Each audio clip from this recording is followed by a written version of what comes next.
बहनों और भाइयों, कोई आईएएस, कोई आईपीएस, कोई आईएफएस बिहार में कार्य करने को तैयार नहीं था, क्योंकि उस समय के मुख्यमंत्री के पीकदान को कौन अधिकारी लेकर के ढोए, ये तो बिहार की पहचान हो गई थी। तो बिहार के डीजीपी को मुंशी बोल करके बुलाते थे, चीफ सेक्रेटरी को बाबू बोल करके बुलाते थे। बिहार की पहचान आरजेडी और कांग्रेस ने के इस नापाक गठबंधन ने तार तार करके रख दिया था। बिहार के नौजवानों के सामने पहचान का संकट। बिहार के अन्नदाता किसान प्लान करने के लिए मजबूर हो गए थे। कोई उद्यमी उद्यम लगाने को तैयार नहीं था, व्यापारी प्लान करने के लिए तैयार बैठा हुआ था। और बिहार के अंदर विकास के कार्यों के लिए जब कोई व्यक्ति कहता था कि सड़क बननी चाहिए, तो लोग कहते थे नहीं नहीं सड़क मत बनाओ, सड़क बनेगी तो ऐसा ना हो कि तुम्हारे गलत कार्यों को रोकने के लिए पुलिस आ जाएगी। यही तो बोला जाता था ना बिहार के पास।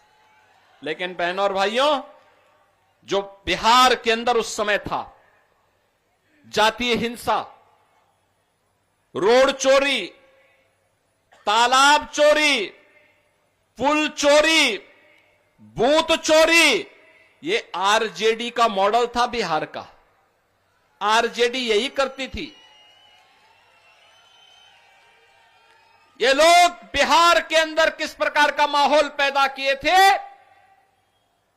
खानदानी लुटेरों ने खानदानी माफियाओं को जन्म दिया, और वही फिर से ये लोग दोहराना चाहते हैं। आज जब बिहार अपने गौरव की पुनर्स्थापना के लिए एनडीए की डबल इंजन की सरकार प्रधानमंत्री मोदी जी के नेतृत्व में और बिहार में नीतीश बाबू के नेतृत्व में बिहार जब अपनी पहचान को फिर से स्वर्णिम बिहार के रूप में बनाने के लिए तेजी के साथ आगे बढ़ा है, तो इन लोगों को अच्छा नहीं लग रहा है।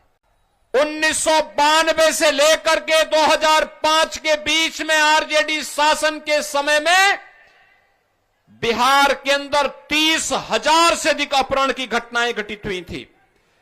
कोई व्यापारी, कोई जमींदार, कोई उद्यमी, कोई डॉक्टर, कोई इंजीनियर बिहार के अंदर सुरक्षित नहीं था। और गोलू अपहरण कांड, कैसे बच्चे भी सुरक्षित नहीं थे, यह भी आज हम सबको वे घटनाएं स्मरण हो आती हैं, क्योंकि मुजफ्फरनगर गोरखपुर से दूर नहीं है, उत्तर प्रदेश से दूर नहीं है। यहां के लोगों का मुख्य बाजार या तो मुजफ्फरपुर है या फिर गोरखपुर।